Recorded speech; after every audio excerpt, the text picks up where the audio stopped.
Welcome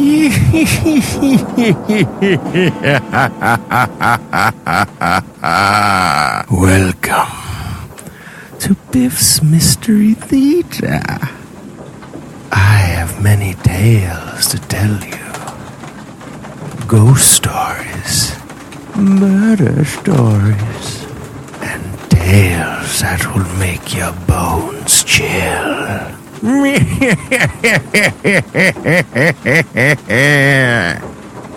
Join me, won't you?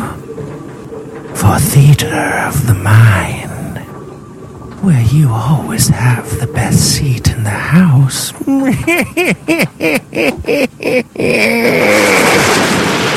Now close your eyes and turn off the lights.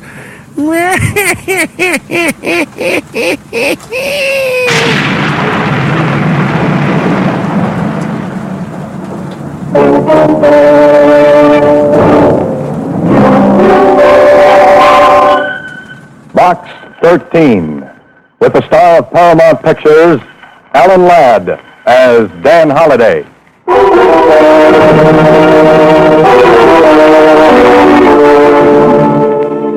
Box 13, Box 13, Box 13, Box 13, Box 13. Well, this is great. Rain, rain, rain. I'll bet even the ducks wouldn't come out in weather like this. But me, I'm an idiot. I gotta go and take up a profession like being a writer. I couldn't take up something easy. Oh, no, not me. I gotta be a writer so I can be out on nice, cold, wet nights, beating my brains out, looking for an idea.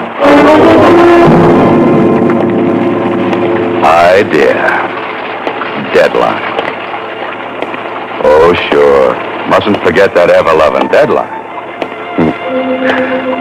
What a way to make a living. I could have stayed a reporter at the Star Times and had nice assignments, like listening to political speeches or covering the opening of a new manhole. Oh, no, but not me. I have to write fiction. Do it the hard way. Well, I might as well take the usual hand, open the usual door to the usual place, and hear the usual comments. Hiya, Mr. Holliday. Hiya. Coffee boy. Hiya, Dan. What do you say, Ed? Miss Editor wants you. How goes it, Holiday? Oh, pretty good. Where's the makeup on page 4? Hey, Mr. Holliday. How are you? Hiya, Mr. Holliday. Hello, Susie. Anything in Box 13? Box 13, starring Alan Ladd as Dan Holliday.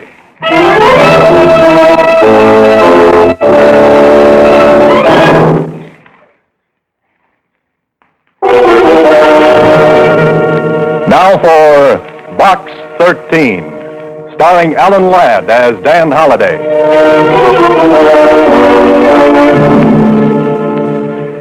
What a character I am.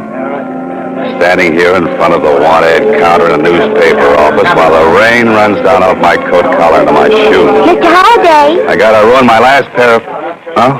What's that, Susie? I said there's a message in Box 13 for you. Here. Oh. Thanks, Susie. Don't mention it. Say, aren't you going to open it? Sorry. Not here, Susie. You know, you got all of us down here at the Star Times awful curious, Mr. Holliday, running that ad. Have I? You've been running it for a month. Why don't you change it? Well, I haven't read it for so long, I've forgotten the words. How's it go? Don't you remember? Adventure wanted. We'll go any place, do anything. How about that? I still like it. You'd do a lot better with adventure if you ran your picture with the ad. Oh, no, thanks. Just keep on running it the way it is. But gee, aren't you ever going to tell us what you do for a living while you keep running that ad? Susie, same old question, same old answer. No.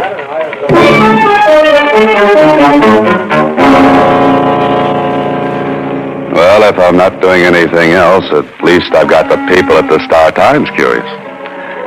They'd think my brain cells were 10 feet off first base if they knew why I really run that ad.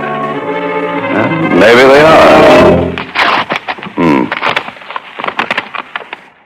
You can help a person out of great trouble and gain an adventure for yourself if you call Chester 8945 and ask for Carla Williams. Chester 8945.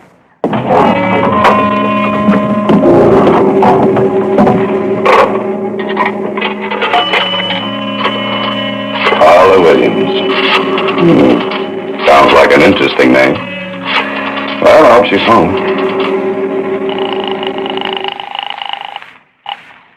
Hello? Oh, this is the man from box 13. Oh. Tell me, are you serious or was that ad just a joke? No joke, Miss Williams. Are you willing to try anything? Well, that depends. What's on your mind? I can't discuss it over the phone. Will you meet me? Of course. There's a little French restaurant down on Ledge Street. Meet me there in the cocktail lounge. What time? Make it 10 o'clock tonight. Tell the bartender you want to speak to Carla Williams. French restaurant on Ledge, 10 o'clock. Oh, what block number? The 600 block. You won't fail me. You'll be there. Lady, if it were winter, I'd come with bells on.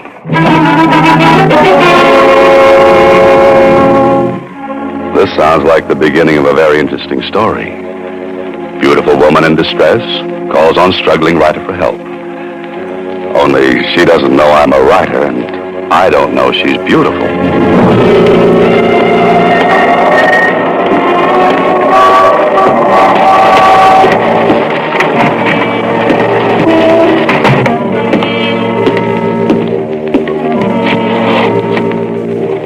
What's yours, mister? Oh, I'm looking for a Carla Williams. Oh, yeah. She's sitting over there in that front booth. Thanks. Carla Williams? Yes. Oh. Carla Williams could be material for a love story or an adventure story.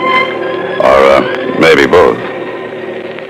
And, do you have a name? Oh, yes.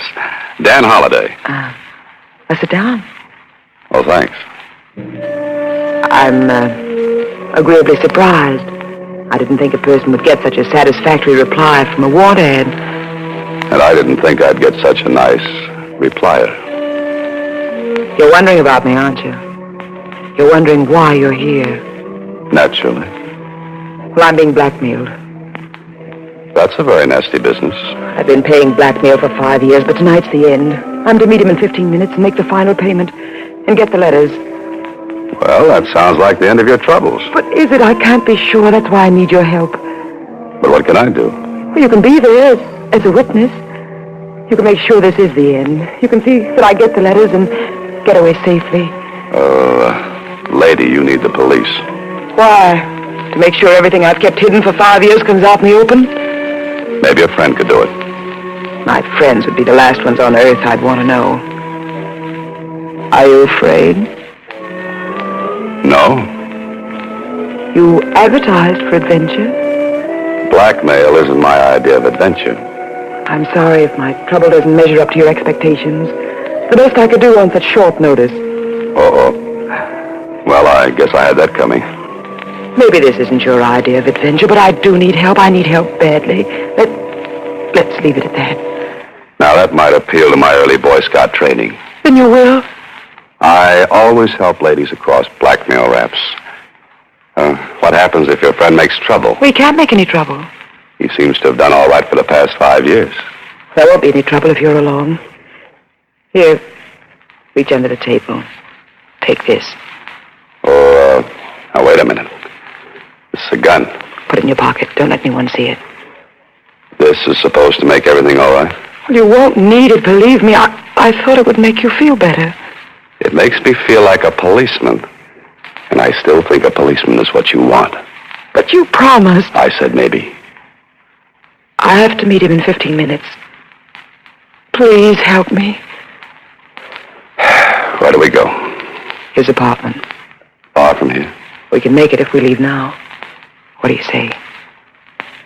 Maybe I should never have been a Boy Scout.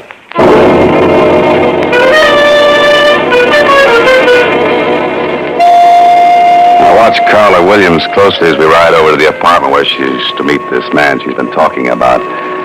She's perfectly groomed with a certain niceness about her, except for those twin furrows of worry between her eyes and a cold look of anxiety.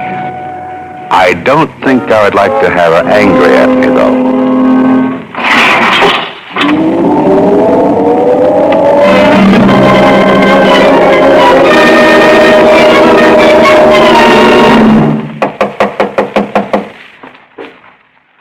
That's funny.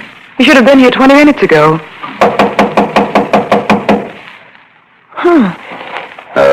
Why don't you try the door?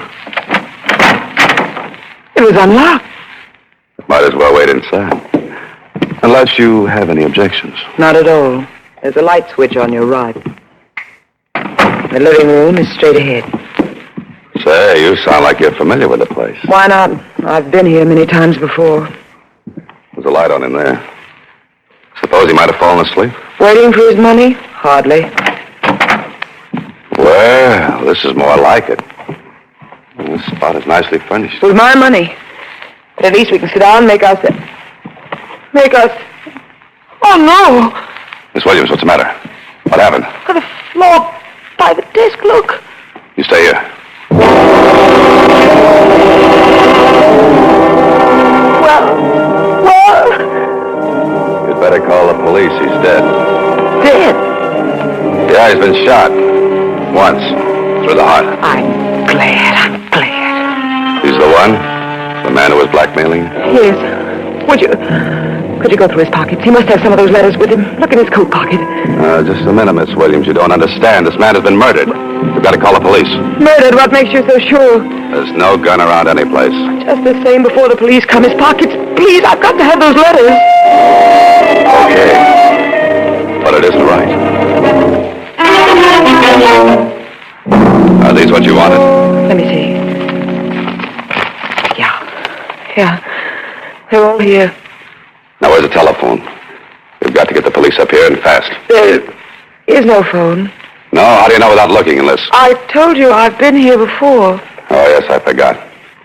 We'll go downstairs. There's a payphone in the lobby. Tell the police to come up here right away. Then come back and we'll wait for them. You're not planning to leave while I'm downstairs, are you? No. Here's a nickel. Just dial low and tell the operator you want the police. Hurry. But you'll be here. Call, I said.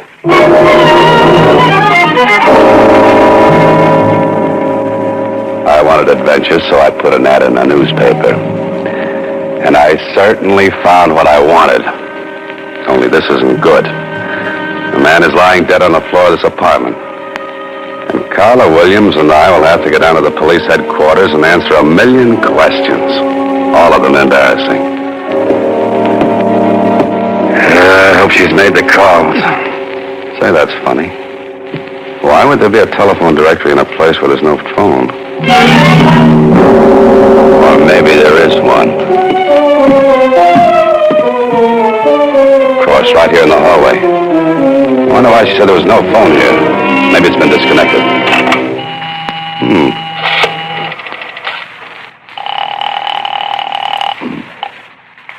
Operator. This is the operator. Oh, fine. I've written a dozen stories like this. And whenever I've reached this point, the hero always finds that he's been framed. Framed? The gun. I gotta look at that gun.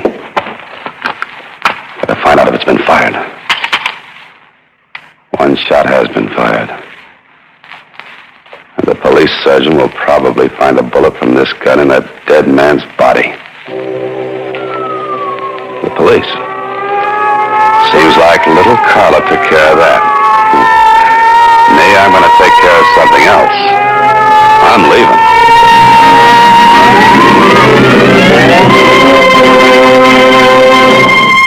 You are listening to Box 13, starring Alan Ladd as Dan Holliday.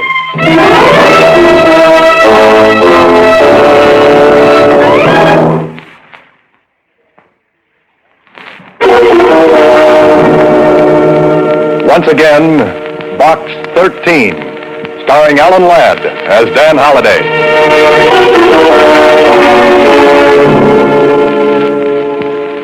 Well, right now I'm wishing I were half as smart as the heroes of some of my stories.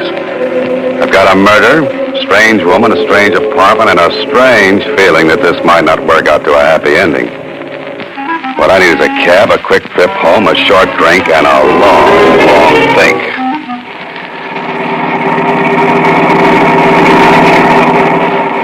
Sure is a rotten night to be out. Yeah, it sure is. Never seen such rain. Not so good. Cops are sure busy tonight. Sounds like it. Wonder who they're after. I wouldn't have any idea. Could be a murderer, you know. Yeah, just could be. Just a night for a murder. Perfect. How come you got so wet? It's raining. I know, but how come? My umbrella needs recovering. You want the Normandy arms? Yeah, that's right. Yeah, it's your building up ahead, but it looks like you got lots of company. What do you mean? Them's prowl cars, mister. All over the place. Oh, this is very nice. Carla Williams called the police and must have mentioned my name in passing. I'm the type of interesting young fellow that any cop would like to meet, especially with a murder weapon in my pocket. Tonight, Mr. Holliday, I think you will sleep elsewhere.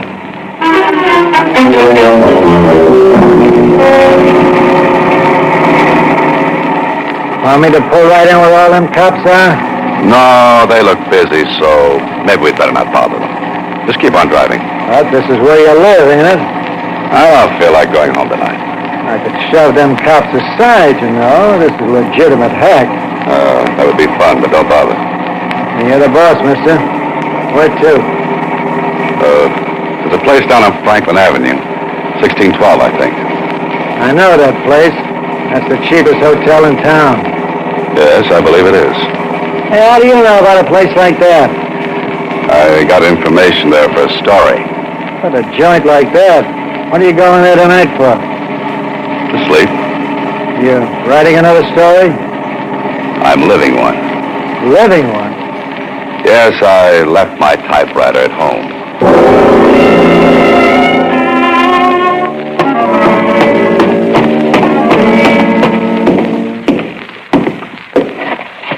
Well, Mr. Holliday, to what do we owe this great pleasure? Maybe you're just lucky. More research on the seamier side of life? No, not tonight. I'm looking for a room. A room? Might I remind you, Mr. Holliday, this ain't the Roney Plaza. Have you got a room? Any particular exposure you might like? The less, the better. I'm sure we can fix you up. That is, if you're willing to pay in advance. $1.50, how much? $25, Mr. Holliday. $25.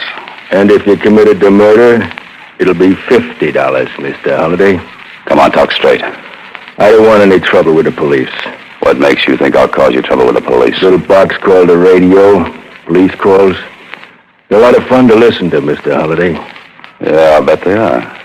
You'll be comfortable here and safe. I'm beginning to wonder if I could afford it. With your money? Don't make me laugh. I wasn't trying to. Where's your phone? The one on the wall costs a nickel. Thanks. You're staying tonight, Mr. Holliday?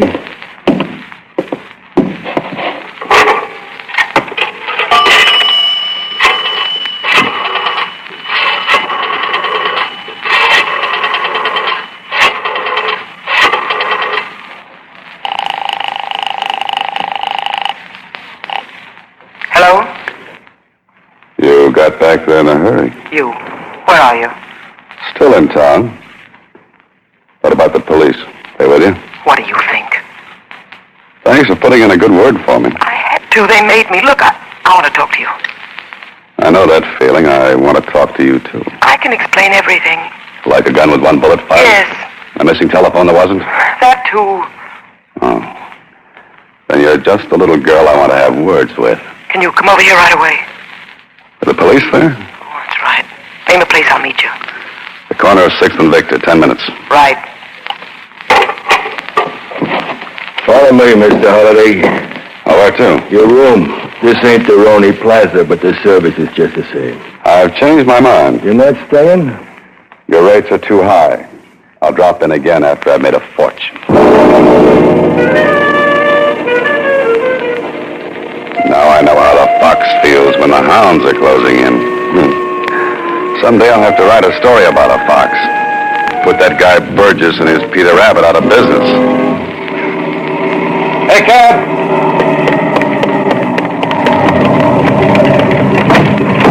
Oh, it's you again. Yeah, I get around, don't I? I thought you were set for the night. No running ice water. 6th and Victor.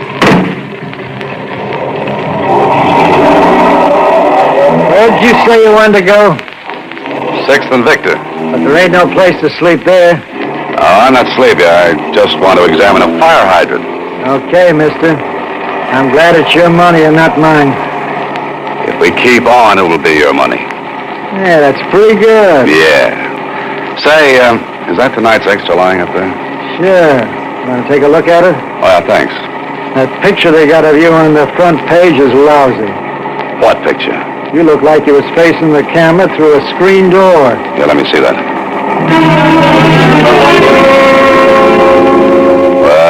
Well, this is just wonderful. Prominent writer named by police. Carla Williams accuses Dan Holliday of the murder of Harry Granger. Grief-stricken girl witnessed the murder of her fiancé. And nice going, Carla. It's your word against mine, plus the evidence against me. Now I know why they wrote that song, I Get Along Without You Very Well. Well, there's 6th and Victor. Cruise on by. You ain't gonna stop? I haven't made up my mind. Looks like a couple of cops waiting around for somebody. It's the way it looks to me. That might be the law. Yes, they might be. What do you want to do now? Get away from here and find a city directory. A chap by the name of Harry Granger should have a home, and he should have stayed in it.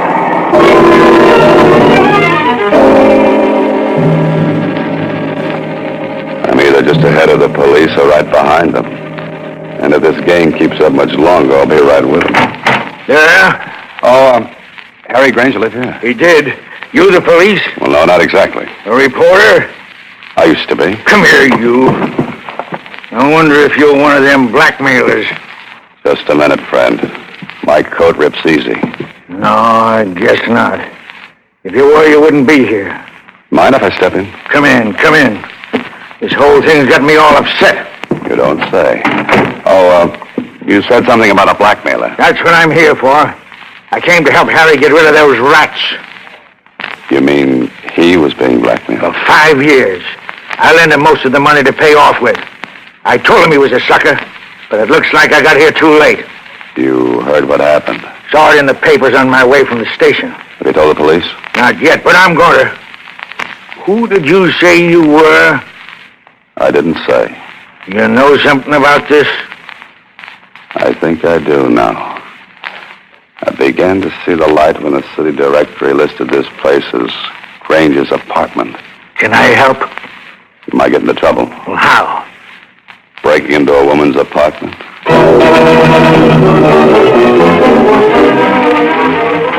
After this, I'll use a fire escape, and more of my stories are the most interesting things about a building. From homicide will be out in the hall seeing that no one comes in here. I have to work fast, Holloway. You'll have to find something that the police weren't looking for. There must be something. Bills, letters, cards, that's no good. Look for the obvious. That's what I always have my hero doing. Let's see, what's the obvious? Oh, the living room. Now, let's see. That's where the body was. Nothing obvious there. On the desk. No. The table. No. The fireplace. Hello. A small frame snapshot. And I think it might be just what I'm looking for. My old friend, the bartender, and Carla Williams. And with your arms around each other, You know, you two make a nice couple, a wonderful couple. I wonder if they'll let you have your arms around each other in the electric chair.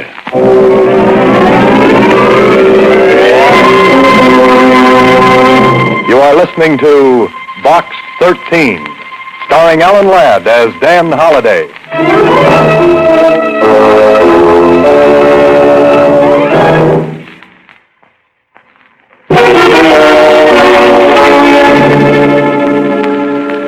Well, I finally made it. I'm down at police headquarters in the office of a tall, gangly character named Lieutenant Kling. Of course, a few things have happened. Carl and the bartender were brought in, too. So much cooler than I am. Oh, those cell bars give you such fine ventilation. Holiday. What's that, Lieutenant? I said you were a very lucky citizen. After what Carla Williams told us, we thought you were guilty. If you'd have told me that story, I'd have believed it myself. But proving that she and the bartender were married put a crimp in her act as the injured fiancé. Yeah, you showed it up as the same old racket. Smart woman teams up with smart man to blackmail innocent citizen. But just the same, I think you should stick to your writing and let police work alone. Lieutenant, I'll have that printed and framed in blonde walnut. And hang it on the wall? No, around my neck. I'm glad to hear you say that. You may not always have a guy like this Grant who backed up your story. Oh, Granger's friend? That's the what? Say, he's a nice fella. Wants me to visit him on his ranch. Why don't you do that? Riding the range all day when I could be cooking in town? Pardon me. Homicide, Lieutenant Kling. Oh, yes, he's here. It's for you, Holiday. Oh, thanks. Hello? Mr. Holliday, this is Susie. Yes, Susie. Can you come down to Star Times right away? Well, what's the matter? There's another letter for you in box 13. Oh, no. Should I open it and read it to you? Oh, not now, Susie. I've got enough material to last me for a month. 3 weeks of which will be a rest. Tell me where. Maybe I can come down and help you. You really want to help me? Sure I do, Mr. Holliday. Then put that letter back in box 13. But, Mr. Holliday... Good night, Susie. Next week, same time, Alan Ladd stars as Dan Holliday in Box 13.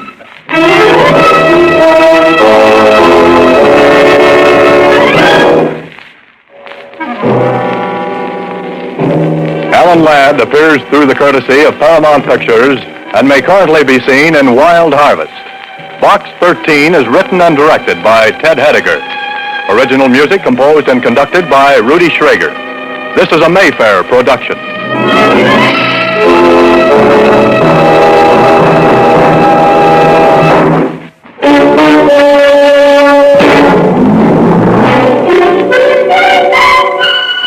Box 13, with the star of Paramount Pictures, Alan Ladd, as Dan Holliday.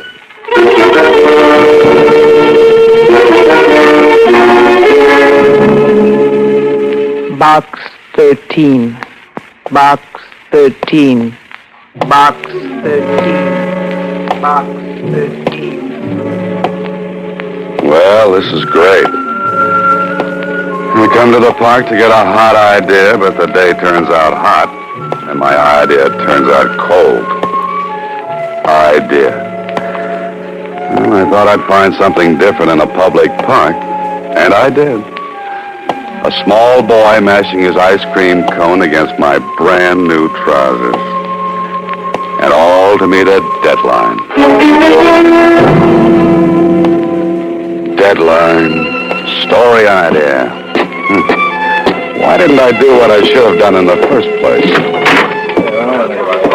Copy, boy. Hi, Mr. Holliday. Hiya. Hey, Smith, where's the lead on that fire? Hiya, Mr. Holliday. What do you say, Bill? Down towards that interview. Hiya, Dan. How are you, Joe? Where's the makeup on page 4? Hi, Holliday. What's a good word, boy?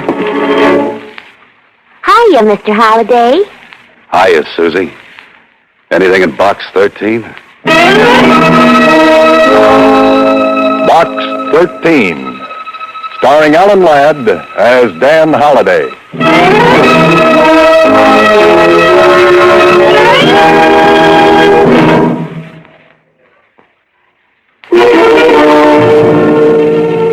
for Box 13, starring Alan Ladd as Dan Holliday.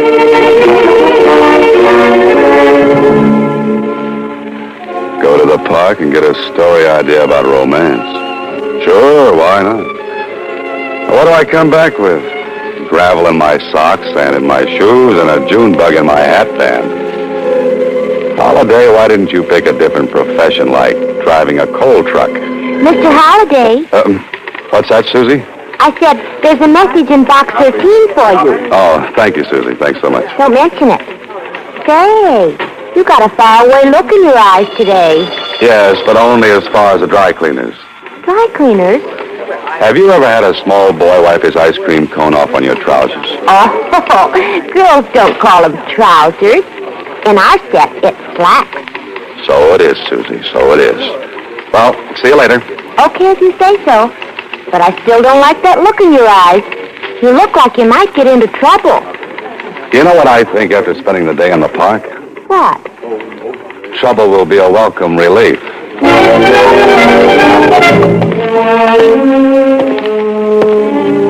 Why did I ever have to decide to be a fiction writer? I could have stayed a newspaper reporter. I could have kept on writing those snappy obituary notices and worn a hat that turned up in front and shoes that did the same thing. Well, better see what's in this envelope.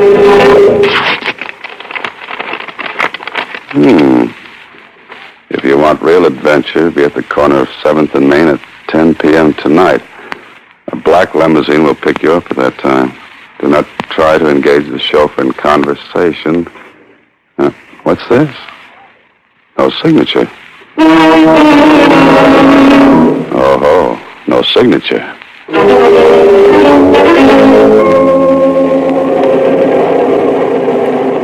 Black limousines, chauffeurs who won't talk. Meetings on street corners at 10 o'clock at night. Well, this should be interesting. Oh, there it is, a black limousine. And look at that chauffeur. This way, Mr. Holliday. Oh, thanks.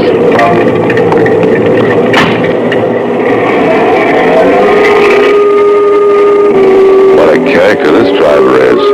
He looks like he spent his nights on a nice cold slab down at the morgue. Wonder if I can get him to talk. Driver. I said driver. Oh, chauffeur. Oh, you. Oh, pardon me.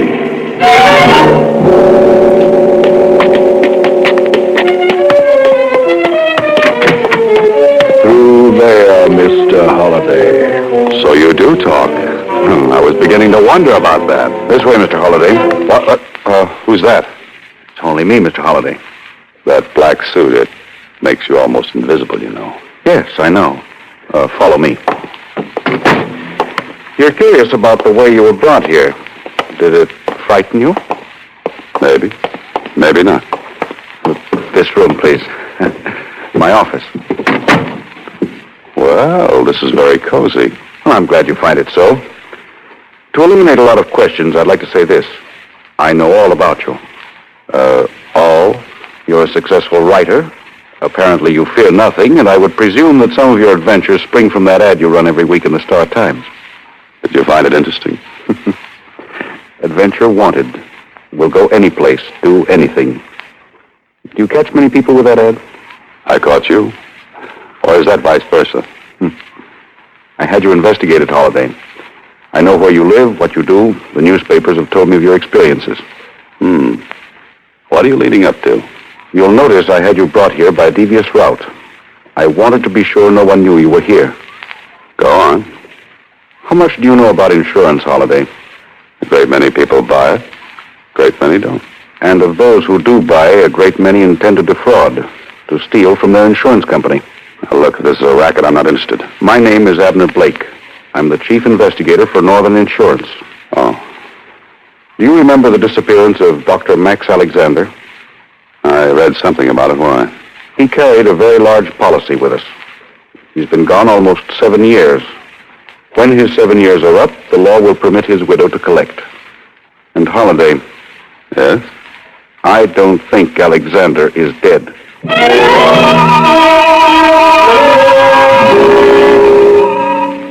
This man has the coldest, frostiest eyes of any professional man-trailer I've ever seen. And he's loaded with energy. Energy which I'll bet has helped him track down the people who tried to cheat his insurance company. Boy, I'm glad I'm on his side. If you'll think back, Dr. Alexander performed a very delicate brain surgery on a prominent man. The operation was not successful. I remember that he was criticized in some circles for taking a chance. Immediately after the patient died, Alexander walked out of the operating room, the hospital, and so far as we've been able to prove, right out of this world. But I still feel that he's alive, somewhere. And you believe it's an insurance fraud? I'm sure it is. And I have a reputation, Holliday. No one has ever attempted to defraud Northern Insurance and has been successful. You, suspect Mrs. Alexander? Hardly. She's barely left her house in all these years. She receives no mail except from her daughter. Her daughter? She lives in New Mexico. What about your regular men? They've looked everywhere. They've come up with absolutely nothing. Police? Same thing. And you're afraid you'll have to pay off? No. Not if I have a smart man, a resourceful one. A man who can be as relentless as I am. And I think that man is you.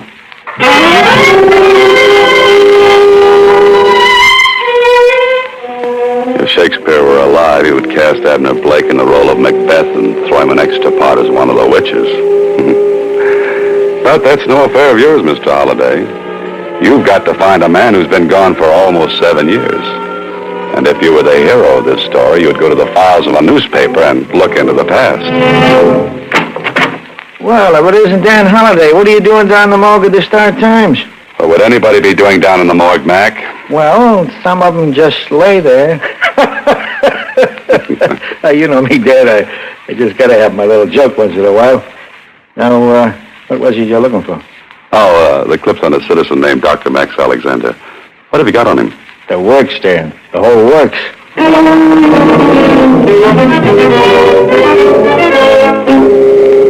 Prominent man dies following delicate operation. Doctor criticized for taking chance. Dr. Alexander walks out of operating room and disappears. Grief-stricken wife employs private investigators when police fail to find Dr. Alexander. Dr. Alexander given up for dead.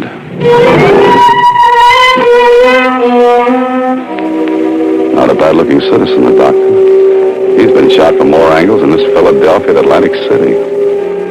Kindly eyes, intelligent face, strong chin. Yes, doctor, when I see you, I'll know you. And I hope to see you soon. Yes? Oh, I'm Dan Holliday, Miss Alexander. I'd like to talk to you about your husband. My husband is dead. Well, some people think he isn't. They found something. They think he's alive. Come in. Now then, Mr. Holliday, who are you? And why are you looking for the doctor? A commission from the insurance company. I hoped you might give me some information. It was on all the front pages. That's exactly as it happened. Yes. He was never seen again. Oh, Mr. Holliday, if only you could find some trace of him. I'm going to try. You don't know how terrible it is. Almost 7 years. But still, I've had the feeling that he'll come back someday. He'll look for me, too. Well, of course. I miss him so. What about your daughter? After her father's disappearance, she couldn't stand it here in town. She went to our ranch in New Mexico. Oh? Her father's disappearance broke her heart. I pray you find him. Mrs. Alexander, so do I. Mrs. Alexander is a grief-stricken old lady. One who sincerely wants her husband back. So, where to look first? This is the build-up to the main story, Holliday, and if you're smart, you'll bring in all the characters. Where to, mister? I want a drawing room to Albuquerque, New Mexico. Well, Holliday, you've got a railroad ticket and an hour to make the train. Better get back to your apartment. A quick shower, pack your bag, and get on your way. We've been waiting for you, Mr. Holliday. Well, gentlemen, is this a pleasant intrusion? And I hope you are gentlemen. We were positive you wouldn't mind. Oh, of course not. People break in here regularly. Good. Sit down. If you don't mind, I like the air up here. As you wish. I understand you like to travel, Mr. Holliday. Travel? A wonderful pastime, travel. Ever think of South America? Often. You see, I'm a Carmen Miranda fan. How would you like to go to South America? For me, all expenses paid. For as long as you want to stay. What would I have to do? Just forget a few things. Like New Mexico? Particularly New Mexico. Give me about 2 weeks and I'm your man. You don't seem to understand. You're leaving tonight. Well, that's what I mean. But I'm going west. No, south. You and I would make a nice compass together. Now, suppose you point north and walk right out of this apartment. Oh, and don't forget your gorilla. You mean Spencer? If that's his name, I mean Spencer. You'll hurt his feelings talking that way. Well, that makes us even. Just looking at him hurts mine. Is it, South America? In a way. At least I'm showing you the open-door policy. Now, get out, you and your gorilla. Spencer.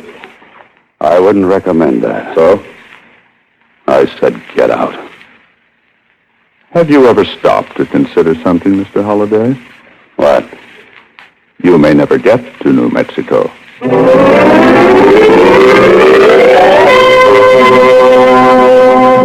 You are listening to Box 13, starring Alan Ladd as Dan Holliday.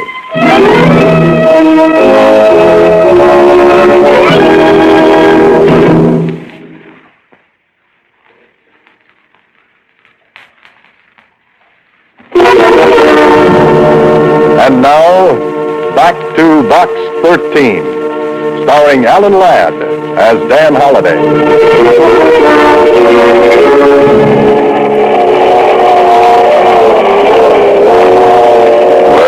Well. Now you've got all the ingredients for a story.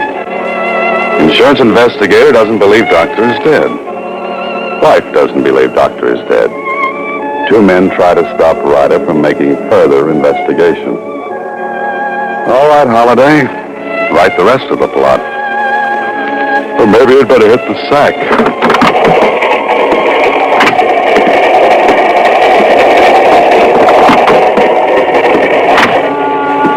This is very pleasant. I've got a comfortable drawing room, and I'll bet it's got 1,000 springs to ease my worries. The man with the urge to send me to South America. Well, I've got something for him. Go. Now, fellow, what's the big idea breaking in here? I'm sorry. I must have come into the wrong drawing room. You came into the wrong apartment a couple of hours ago. Now, what do you want? I just want to go to sleep. In my traveling bag? I was looking for my razor. I wanted to shave. You just had a close one. Come on. Where? To find out if you got space in this train. If you haven't, we'll make some for you. Under guard in the baggage car. This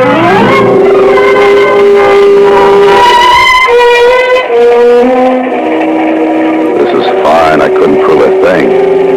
My friend had space, and to the conductor, it seemed like a perfectly logical thing to mistake car 19 for car 18. I wonder who this man is and who's in back of him. Next stop, Albuquerque. Albuquerque. Well, that's the end of the line for me. And I hope I don't mean that too literally.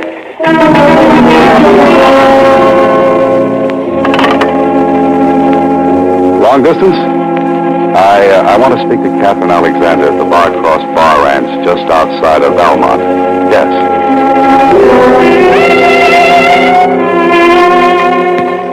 Hello? Miss Alexander? Yes? This is Dan Holliday. Wonder if I might come out to the ranch and see you. Oh, you're the man who's looking for Father. Mother wired me about you. Was it complimentary? Mother said she believed if anyone could find Dad, you could.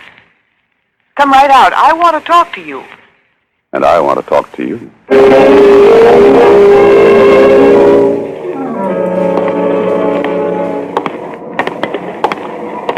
Cab, mister? Yeah, ever hear of Valmont? Sure did. Know where it is? Sure do. Very far? Sure is. Can you take me there? Sure can. You got enough money to pay for the trip? Sure have. Let's go then. Sure thing.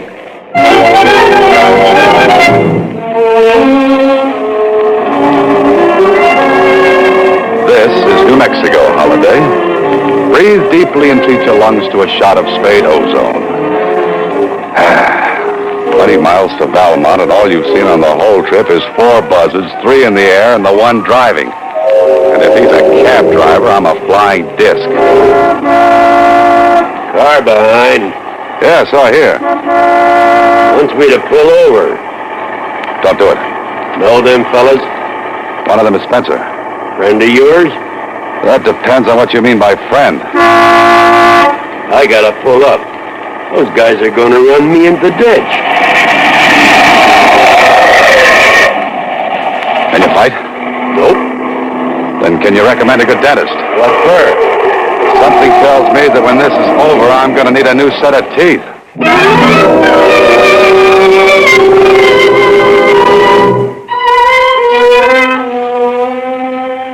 You feel better, young man?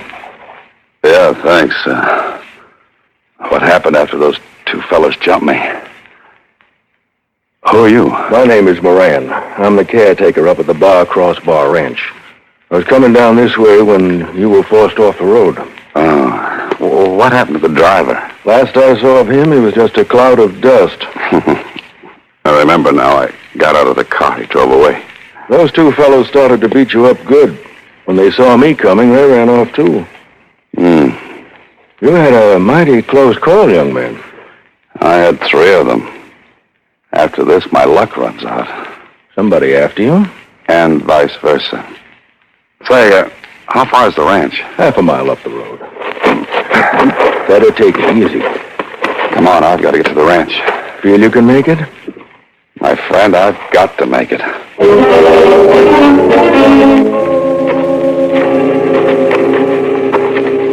This is not good. Spencer and his girl have followed me all the way out here, trying to stop me at every turn. Maybe I'm getting warm. But if that's true, why hasn't someone else found Dr. Alexander? Here's the ranch house, Mr. Holliday. You say Miss Catherine was expecting you? Yes, but hardly in this condition. You're Dan Holliday. Oh, what happened? You're all beaten up. So this is Catherine Alexander. What a beautiful girl. And what beautiful eyes. You'd better lie down, Mr. Holliday. You're badly hurt. Oh, no, thanks, Miss Alexander. I don't feel that bad. I just look that way. Anything more I could do, Miss Cathy? Oh, no. No, thank you so much. If you hadn't come along, Mr. Holliday might have been badly injured. Perhaps fatally. Thank you, Miss Cathy. Now then, how about a hot shower? You can get a rub down and change of clothes. Miss Alexander, you read a man's mind. Sometimes that's a pleasure. Depending on the man. You're depending on me? What do you think?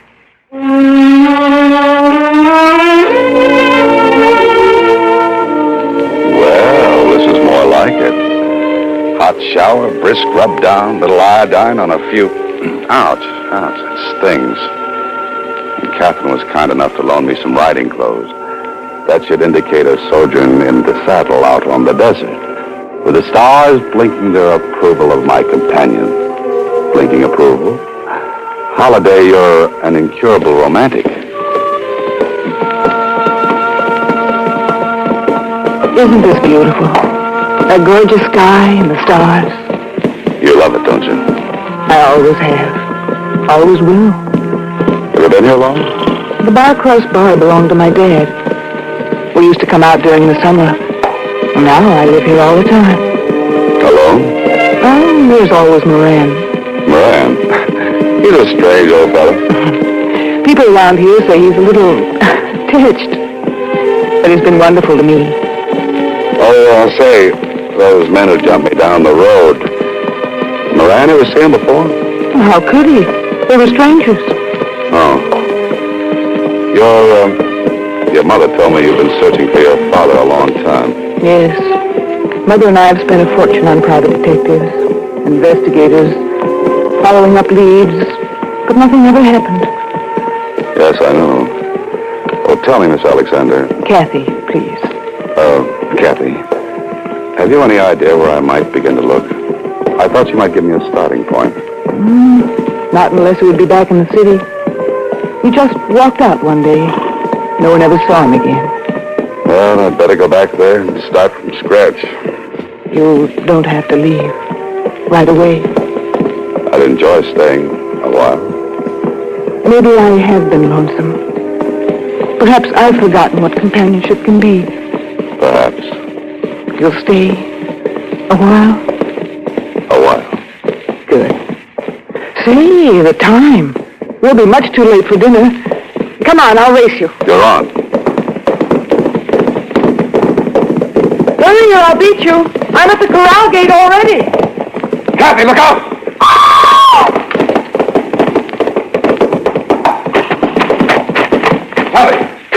Kathy. Mr. Holliday, what happened? We were racing. The horse stumbled over that lower bar and threw her. Look at that gash in her head. She's unconscious. I hope she isn't seriously hurt. Stand there, man. Get into the house. Call a doctor. Yes, doctor. Doctor. Hurry, will you? Of course. Get into the medicine cabinet in the house. I need some bandages. She may be suffering from multiple contusions. Multiple contusions? Or even a compound skull fracture. Hurry, will you? Compound skull fracture? All right, if you can find it. Hurry, I said. There isn't much time. Okay, Dr. Alexander.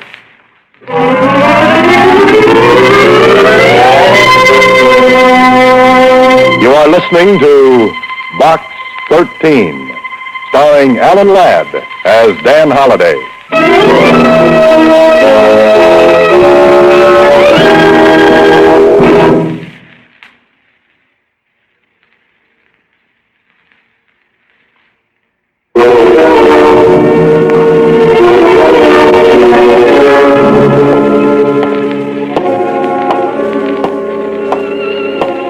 Well, now I'm back in the city again, walking up the street towards that same grim gray house where I first met Abner Blake. Up the steps, Holiday, and write the final chapter. That was a nice job, Holliday. I was nice about it. What do you mean? You didn't see the look in Dr. Alexander's eyes when he recovered his mind. And that lovely, lovely girl being mixed up in a deal like this. If you feel sorry for her, you're making a big mistake. Yes, I know. She was following him the day he walked out into the country.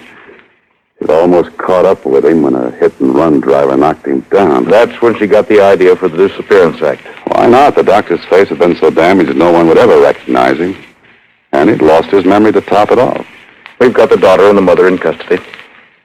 Just think, if she hadn't have fallen off that horse, I might never have been able to prove that Dr. Alexander was alive. I know. Hiding him on his own ranch was the daughter's idea, too. Why not? No one would pay attention to an old man puttering around the place. I've got a story, and I don't like it. Mother and daughter hide amnesia victim to collect insurance. Oh, excuse me. Blake speaking. Yes, he's here. For you, Holliday. Oh, thanks. Hello? Mr. Holliday, this is Susie. Oh, yes, Susie. There's a message for you in box 13. Shall I read it to you? Now, Susie, you know you're not supposed to open my mail. But this is already open. It's a postcard. Oh, is it interesting? I think it is. All right, come on. Tell me what it says. It says, rental for box 13, $15. Oh, fine. Goodbye, Susie. Next week, same time, Alan Ladd stars as Dan Holliday in Box 13.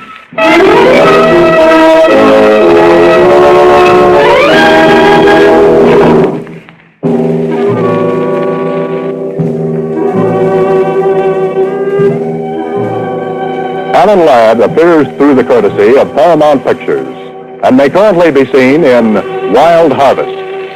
Box 13 is written and directed by Ted Hediger. Original music was composed and conducted by Rudy Schrager.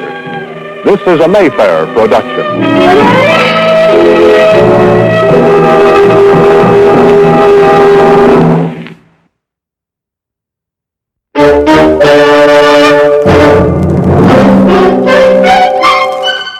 Box 13, with the star of Paramount Pictures, Alan Ladd, as Dan Holliday.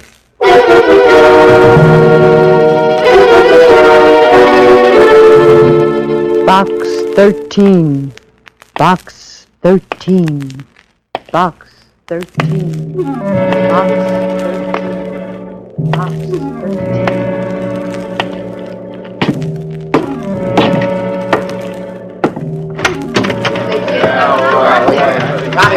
Copy, boy. Hiya, Mr. Holliday. What do you say? Where's that society page, please? Hiya, Holliday. Hiya. Jerk the first paragraph in that Simmons story. Hiya, Dan. How are you?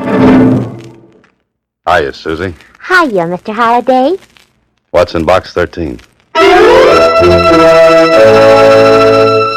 You are listening to Box 13, starring Alan Ladd as Dan Holliday.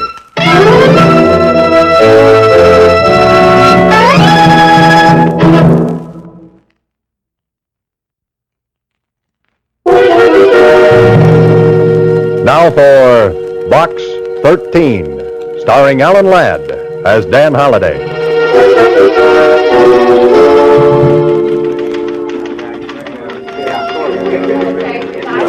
Well, here I am again, standing at the want ad counter of the Star Times, looking for what? An idea for a story. I could have stayed here as a reporter. I could have been searching for facts. Instead, I'm fumbling for fiction. Instead of a blonde, I'm meeting a deadline.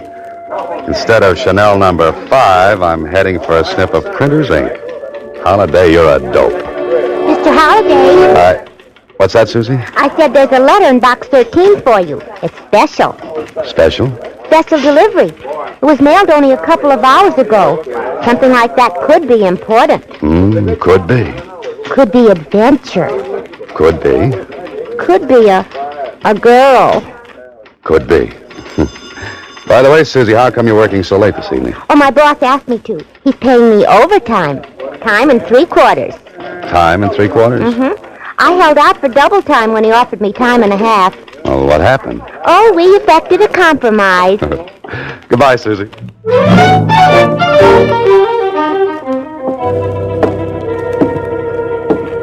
Special delivery, huh? Well, this could be very important. Also, it couldn't. Well, come on, open it up, Holliday. You haven't got all night. I'm in terrible trouble. Please come to room 718 at the Bradford Hotel. Hurry. Signed, Agatha Marsh. That sounds urgent.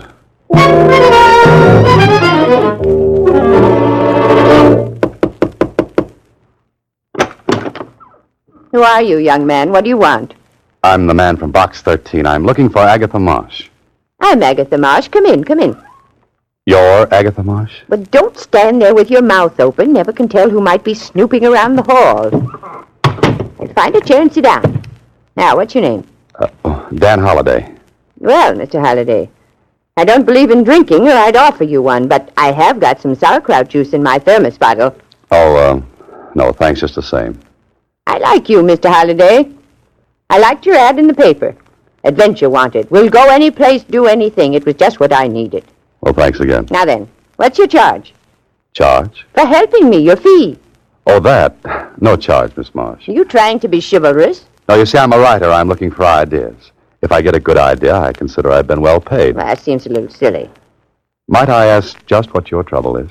Oh, you don't think a girl my age could get into trouble, do you? Well, you look like a very charming old... Oh, I'm sorry. Oh, lady, let's not beat around the bush. Now, no doubt you want to know a few things about me. Well, that would be very interesting. Yes, well, I live in Muncie, Indiana, alone. I've got a big house and an independent income. Every year I go someplace for a vacation, and this year I came here. Is that all? Isn't that enough? But the letter you wrote me, you said you were in terrible trouble. Well, I am. If anyone ever finds out about this, I don't know what'll happen. Finds out about what? Come over here to the closet. I want to show you something. Look. On the floor. Why, that's a dead man lying there.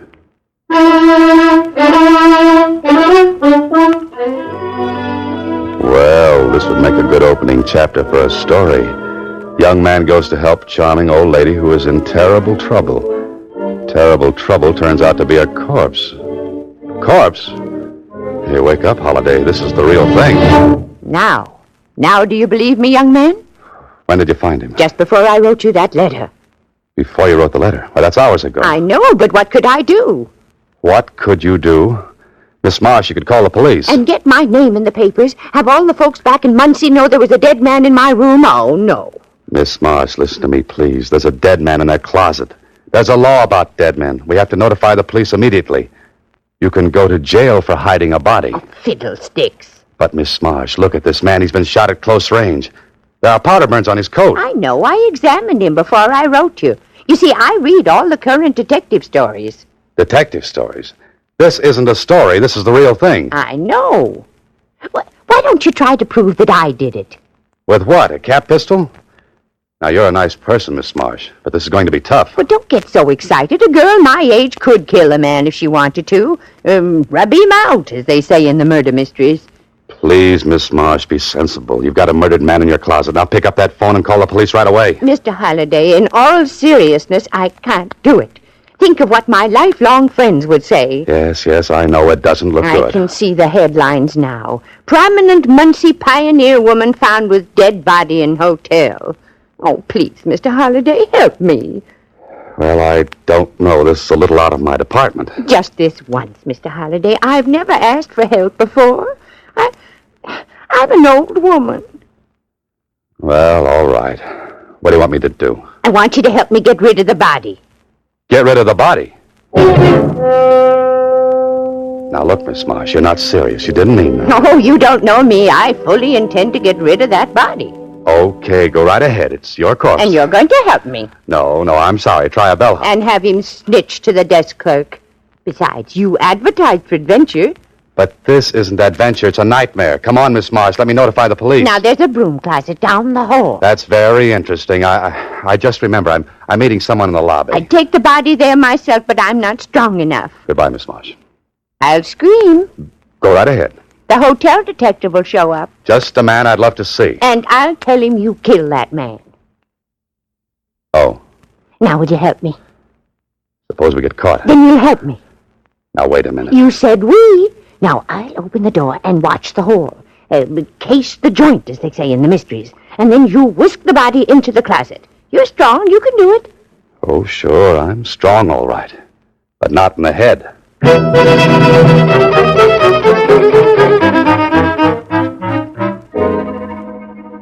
Oh, this can't be happening to you, Holiday.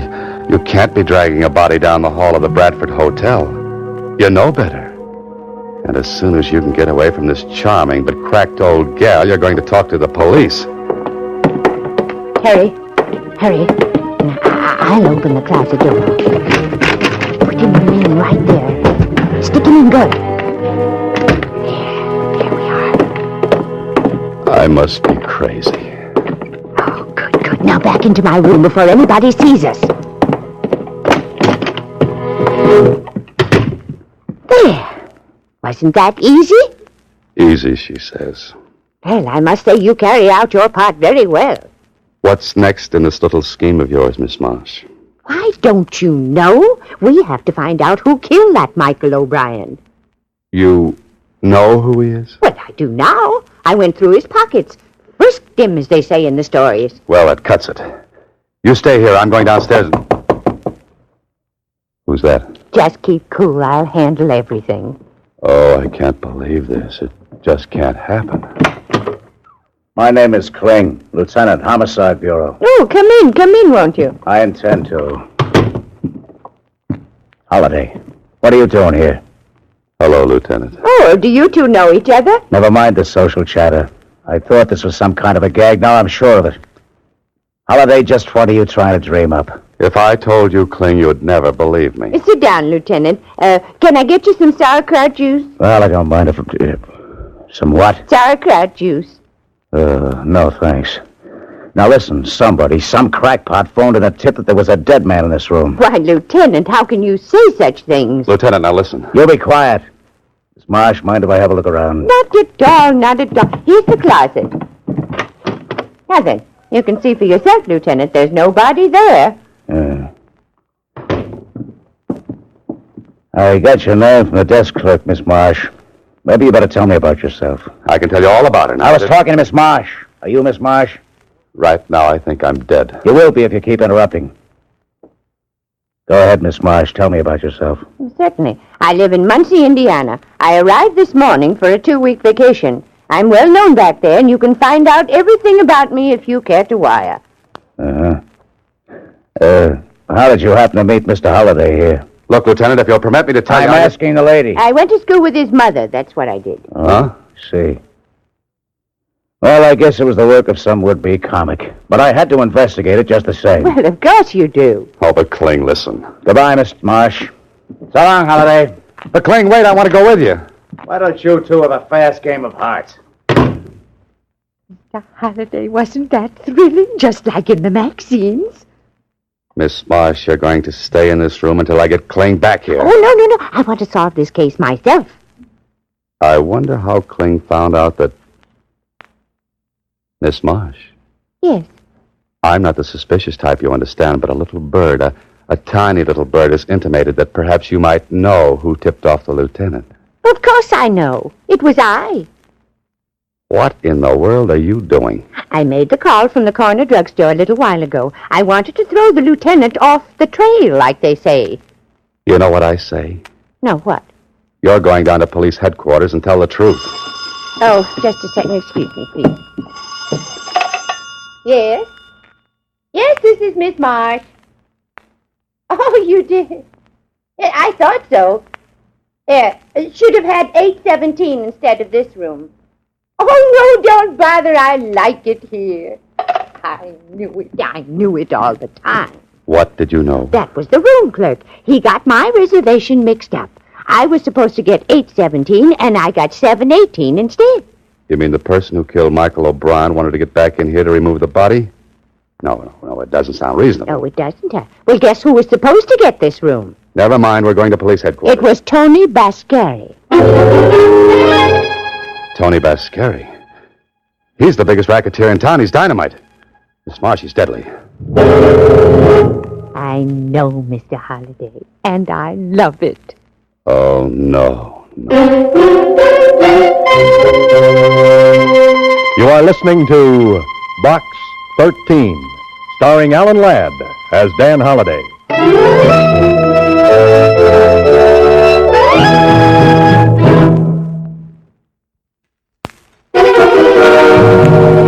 Now back to Box 13, starring Alan Ladd as Dan Holliday.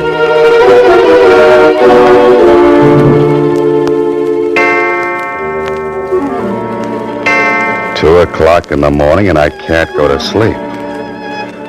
Oh, that little old girl has me worried to death. She wouldn't go to the police headquarters, and when I went down and talked to Kling, he acted as though it were a big joke and sent me on my way. Hello. This is Agatha Marsh. Now what? Where are you? At the hotel. I went up to see Tony Bascari. You what?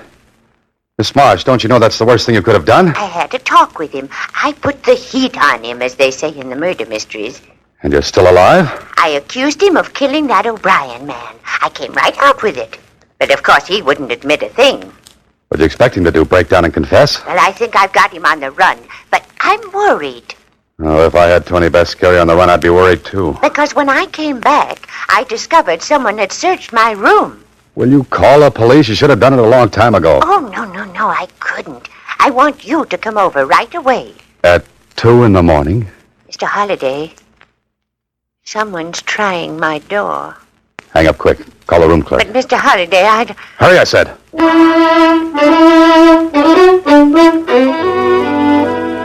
That dear little meddlesome old fool. Into your clothes, Holiday, because here we go again. And don't forget your Boy Scout badge.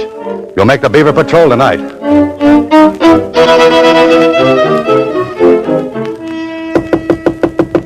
The clerk said she hadn't called the desk. I wonder... No, she would have screamed. Someone would have heard her. It's open. Cleaned out completely. No Miss Marsh, no clothes, no nothing. Not even a piece of notepaper. Hey, what's this? Paper airplane. Like the ones I used to make in school. But why should she be making paper airplanes? Airplanes. The airport, that's where they took her.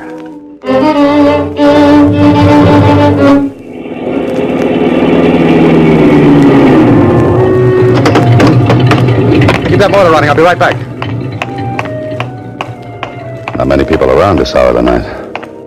Oh, there she is. And the man with her has his hand in his pocket, and I don't think it's there because it's cold. What I need now is a little fast talk and a little faster action. Okay, I'll take over from here. Who are you? What are you talking about? The old doll. Bascari wants her back.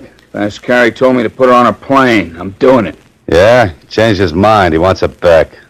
I don't think so. Besides, I never saw you before. I told you, if you don't turn her over, Bascari might get sore. When he called me? It's only a half hour ago. I was still at the hotel. He could have called. And spilled everything over our phone? You're nuts? This don't sound right. Yeah, forget it. Taking the old doll back with me. Wait a minute. Gonna call Tony first. Go ahead, stupid. Get your ears burned off. Who are you calling stupid? Show me something that'll prove Tony sent you. Got a match? Stop stalling. This is a gun in my pocket. Let's talk to Tony. Yeah, I've got some matches here. Thanks. Here. Get him, Mr. Holliday, quick. I'm coming. Ooh, not so fast. Ooh, I'm not as young as I used to be. You should have remembered that before you got mixed up in this. Come on, get in. Would you push? Driver, get out here fast. What did you do to that guy anyway? I stuck him with my hat pin. I might have guessed it.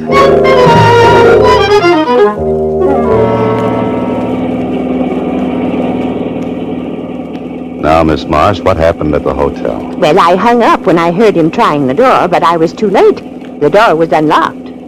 So it was Tony Bascari, huh? He wanted you out of town fast. Oh, but they were very nice to me. You can thank your lucky stars for that.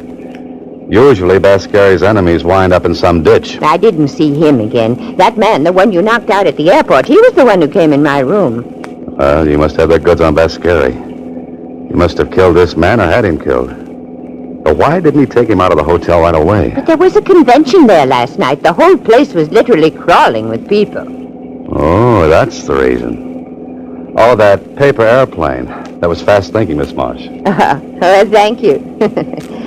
Well, now we can go back to Bascari. We've got the goods on him. We can crack the cakes, like they say in the murder mysteries. Miss Marsh, I've got news for you. We're not going to see Bascari. We're not? Well, where are we going? You'll hate me, I know, but it's the police station. Well, Holliday, what happens now? You've taken Miss Marsh to Kling's office. She looks at him. He nods her into his private office. And suddenly she comes out smiling. You try to leave, only Kling stops you. You stay here, Holliday. Kling, you can't let her walk the streets alone. Bascari will get her. Forget it. I got a man tailing her. Okay, but what happened in that office? What did she tell you? Plenty, my friend. She preferred charges against you. She preferred charges against me. Now, what are you talking about? Kidnapping.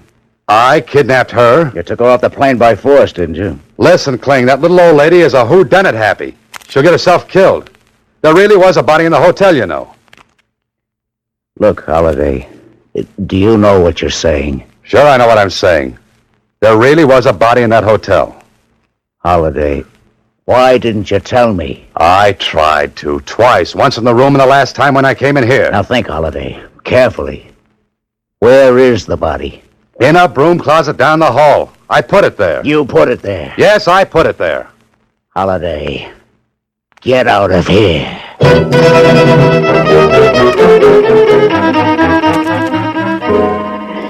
Well, Holiday, now you're fixed. Even Kling looked at you like those things in your belfry weren't bats. They're more like eagles. But you're in it now, so you've got to follow through. And that indicates a fast ride over to the Bradford Hotel. Oh, clerk. Hey, clerk. Yes? I'd like to find out who occupied Agatha Marsh's room the day before she did. That question is highly irregular. Oh? Then here's a $10 bill that's highly regular. Oh, let me think.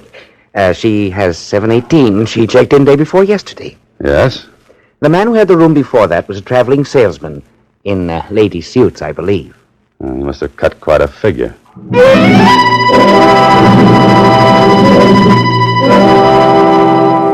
She must be in this hotel someplace. Her room's empty, but she must be around. But where? What are you worrying about, Holiday? You couldn't wait to get rid of her. Now you can't wait to get her back. You're a character who belongs back in the Middle Ages with a tin union suit for cold nights. Yeah, she'll probably show up safely with that detective tailing her. The broom closet. Wonder if the dead man is still in there. He must be. Kling hasn't showed up yet. Oh, hello, Mr. Holliday. Miss Marsh, what happened? How'd you get in that closet? Isn't this thrilling? No, it isn't. There was a detective trailing me, but he was knocked unconscious. Sapped, as they say in the murder mysteries. And you were brought up here? By the same man who tried to put me on the plane. He hit the detective, put me in the car, and brought me here. Well, you two, what are we playing now? And where is the man I put on you, Miss Marsh? He was hit over the head, Lieutenant, but I'm sure he's all right now. This the closet where you said the body was? Was is right, Lieutenant. Now, let me take a look. You know what I think, Holiday? What? I think both of you crackpots are making this all up. I don't believe there ever was a body. Kling, you have my word for it. Your word doesn't mean as much as a Chinese dollar. Kling, listen. They brought her back here, locked her up. They took the body away, didn't they, Miss Marsh? Probably going to sink it in cement, as they say in the murder mysteries. Bascari's in his room, I'll bet. Go up and talk to him. Surely, put the heat on him. Just once more, I'll play with you kiddies. Come along. Where? Miss Marsh's room. I'm locking you pixies in till I get to the bottom of this.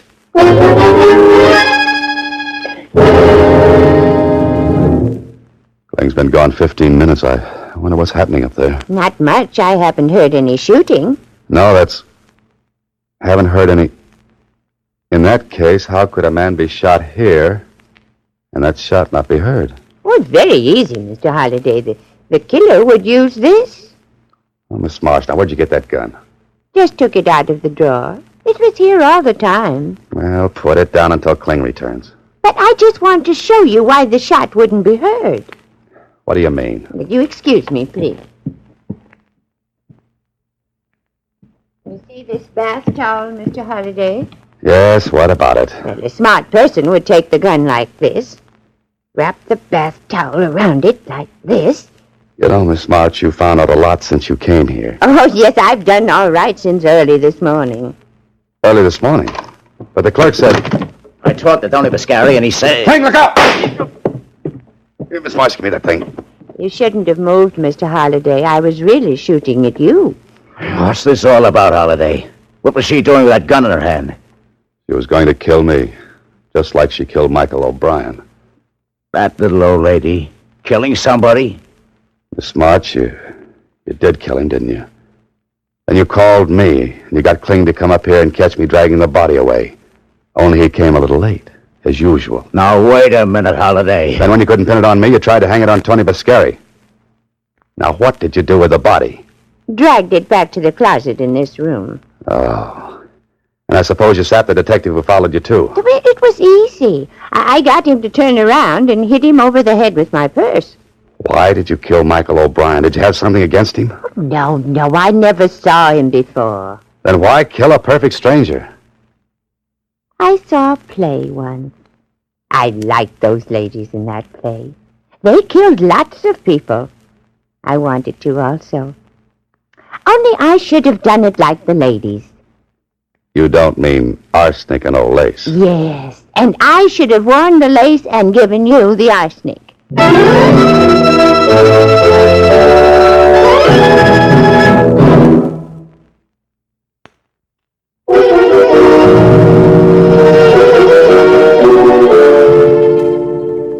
Well, Holiday, you're back in your apartment again. The sun is shining through the window, a sun you might never have seen again. You know, I've got an idea for you, Holiday. Give up this business and go into something quiet, like night watchman in a cemetery. Holiday. Well, what's that, Kling? They examined the old girl down at the psychopathic ward of the city hospital. She's batty as a loon. You're telling me. I saw that in her eyes when she wrapped the towel around that gun. But, what happened to Bascari and his stooge? When she heard he was in the room above, she tried to pin the body on him. Oh, so he tried to get her out of town in self-defense. Holiday, you're a very lucky, lucky guy. You can say that again and again. And again. Oh, just a minute. Hello, Mr. Holliday. Susie, what are you doing up here in my apartment? Why aren't you down at the Star Times? Well, my boss and I have been talking about another compromise. Another one? He wants to fire me, and I want to quit. Oh, but Susie, if you left the paper, what would I do for my mail? I was thinking, maybe you'd like to hire a good combination stenographer and secretary, huh? That's you? That's me. Well, I don't know, Susie, but as they say in murder mysteries, I'll have to think it over. You better think fast. Good help is hard to find. Goodbye, Susie. Next week, same time, Alan Ladd stars as Dan Holliday in Box 13.